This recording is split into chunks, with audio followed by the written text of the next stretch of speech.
Tollywood কি আজ সত্যি এক প্রিয় স্বজনকে হারালো? টলিপাড়া কি আজ এক অপূরণীয় শূন্যতায় নিঃস্ব হয়ে গেল? উড়িষ্যার সমুদ্র সৈকতে শুটিং করতে গিয়ে চিরদিনের মতো হারিয়ে গেলেন আমাদের সবার প্রিয় অভিনেতা রাহুল অরুণোদয় বন্দ্যোপাধ্যায়। চিরদিনই তুমি যে আমার সিনেমার সেই ছটফটে কৃষ্ণ আজ সত্যিই সীমানা ছাড়িয়ে চলে গেলেন না ফেরার দেশে। মাত্র 42 বছর বয়সে তার এই রহস্যময় এবং মর্মান্তিক মৃত্যুতে স্তম্ভিত গোটা বাংলা ফিল্ম ইন্ডাস্ট্রি। কি হয়েছিল সেই অভিশপ্ত শুটিং স্পটে? কিভাবে নিভে গেলেন এক উজ্জ্বল নক্ষত্র? আজকের ভিডিওতে আমরা তুলে ধরব রাহুলের জীবনের শেষ মুহূর্তের সেই বুক ফাটানো কাহিনী।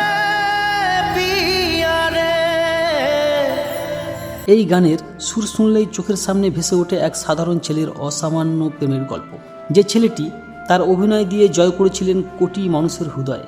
কিন্তু আজ সেই পর্দা আর বাস্তবের সীমানা এক হয়ে গেল। টলিউড ইন্ডাস্ট্রিতে নেমে এলো শোকের ছায়া।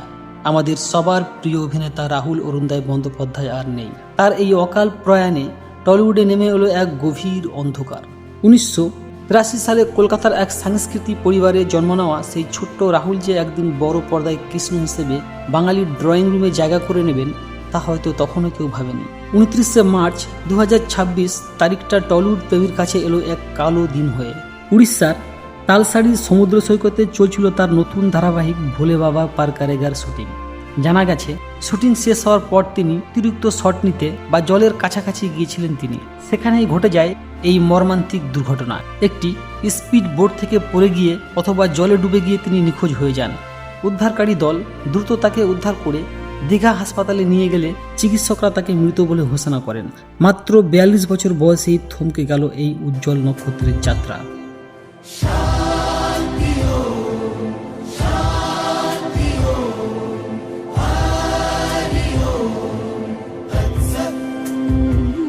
দেখো আলো